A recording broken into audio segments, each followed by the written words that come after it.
트럼프 대통령 이야기했으니까 트럼프의 경제적 후원자였죠. 일론 머스크 테슬라 CEO가 내가 당을 만들겠다. 이게 도저히 안 되겠다. 이거 미국의 공화당, 민주당 다 못 믿겠다. 나는 아메리카당을 만들겠다라고 선언했습니다. 과거에 참 사이가 좋았었던 두 사람. 그 모습부터 보고 오시죠. The Department of Government Efficiency, Elon's delivered a colossal change in the old ways of doing business in Washington. We have here a very special that I give to very special people. I give it to Elon as a presentation from our country. Thank you. Thank you, Elon. Thank you. Take care of yourself. Thank you. So I look forward to continuing to be a friend and advisor to the president, continuing to support the Doge team. No, I don't have any plans. No, I don't. I'm not even thinking about that. 예, 김직전 대변인. 물론 뭐 두 사람이 오랜 친구는 아닙니다만 대선 과정에서 얼마나 열심히 헌신했고 가족 모임에까지 참석했을 정도의 둘의 사이였는데 자 결국은 깨졌습니다. 그러면서 오늘 아메리카당이 여러분들에게 자유를 돌려주기 위해 창단된다라고 하면서 우리는 민주주의가 아닌 일당제 속에 살고 있다라고 이야기를 했습니다. 이 부분에 대해서 뭐 그동안 트럼프 대통령과 일론 머스크 그러면 뭐 브로맨스 또 하나의 가족 여러 가지 그 수식어들이 나왔었고 저렇게 아들까지 안고 또 지금 또 하나의 가족처럼 모습처럼 보이잖아요. 가족 사진을 찍는데 거기에 일론 머스크가 포함이 되어 있어요. 예. 그렇다면 또 하나의 그렇죠. 가족이었던 셈이죠.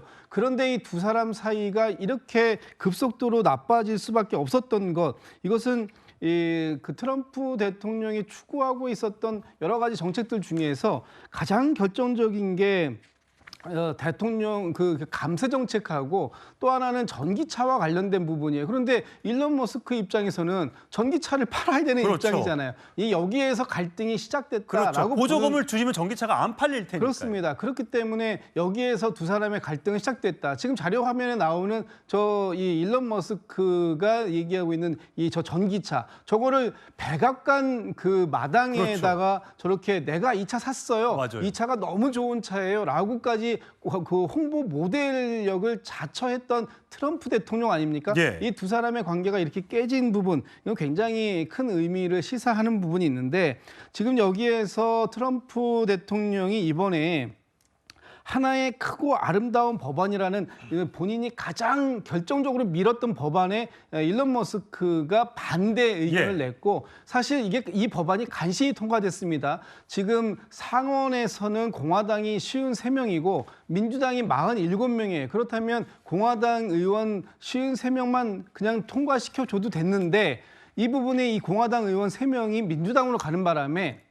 50대 50. 그래서 결국은 상원 의장 역할을 맡고 있는 이 부통령이 본인이 타이브레이커라는 역할을 함으로써 간신히 상원을 통과시켜줬고 또 하원에서도 사실 몇 표 차이 안 나게 한 3표인가 4표 차이밖에 안 나는 상태에서 이 법안이 통과는 됐습니다만 트럼프 대통령에게 상당히 긴장감을 줬는데 그 대표적으로 뒤에 있었던 사람이 일론 머스크다 이렇게 보는 이 관측. 그래서 두 사람은 건널 수 없는 강을 지금 건너가고 있다. 이미 완전히 건너갔다. 이런 평가가 나오는 겁니다. 예, 사실 미 의회 의석수를 보면 상원은 공화당 53석 가운데 민주당이 47석. 공화당 하원은 이렇게 숫자가 나와 있는데 여러분들 다 아실 수는 없겠습니다만 어쨌든 상원에서 2석, 하원에서 8에서 10석 정도의 의석을 확보하게 되면 내년 중간선거에서 뭔가 캐스팅 보트를 쥘 수 있다라고 지금 일론 머스크는 판단하고 있는 것 같아요.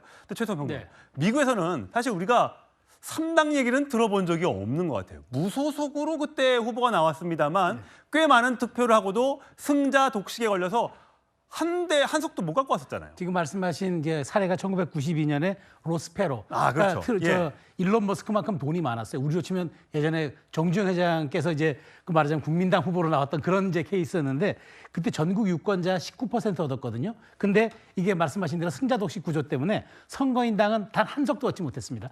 제가 자료를 찾아보니까 미국 연방선거위원회에 등록된 제3당이 몇 개냐면 딱 3개인데 전국적으로 7만 5천 명 이상의 당원을 갖고 있는 데는 자유당하고 녹색당뿐이 없습니다. 아. 그만큼 미국은 승자 독식을 하는 데다가 50개 주가 상이한 선거 제도를 갖고 있기 때문에 제3당이 나올 수가 없어요. 그렇기 때문에 지금 저렇게 뭐 상원은 2, 3석, 하원 8석, 10석 얘기하면서 캐스팅 보트를 일론 머스크는 얘기하지만 저게 현실화되기 위해서는요. 선거인단 수를 확보해야 되는데 현재 양당 구조로 완전히 이렇게 배척돼 있는 이 구조상 전 저게 가능할지가 상당히 의심스럽습니다. 예, 사실 이렇게 미국의 정치 권력과 이 경제 권력이 충돌했을 때 누가 누구에게 유리할 것인가?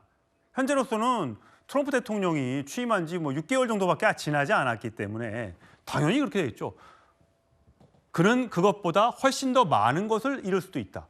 예, 머스크에 대해서 너 훨씬 많은 걸 잃을 수 있어. 지금 말한 거 너 주워 담지 않으면 큰일 날 수도 있다라고 지금 경고를 하고 있습니다. 하지만 여기에 반발해서 당까지 만들겠다고 했습니다. 근데 지금 테슬라 주가가요, 이렇게 흐름을 보이고 있어요. 428달러였던 게 221달러까지 떨어졌다가 300달러 지금 초반에서 움직이고 있습니다. 성충 부장. 예. 결국은 우리나라 서학 개미들, 그러니까 미국에 투자한 우리 그 개미인 투자가들이 가장 많이 주식을 들고 있는 게 이 테슬라거든요. 그렇죠. 자, 이렇게 되면 당장 월요일 날 주시장이 열리면 이거 주가가 어떻게 될까요?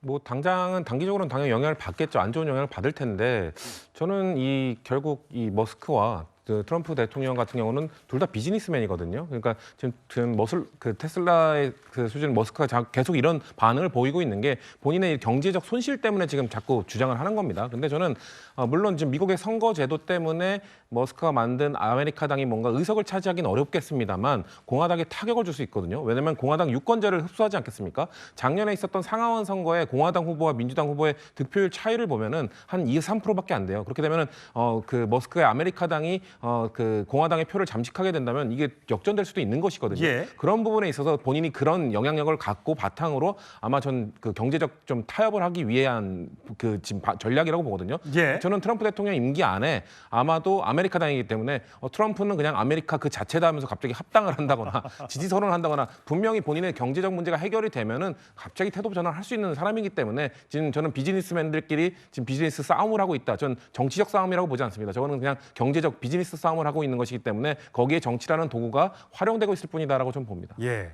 참 트럼프 대통령의 이 전선이 참 넓습니다. 중동도 있고 또 머스크도 있고요. 또 다른 나라 관세 협상도 있고요. 자, 결론은 어떻게 나게 될지요.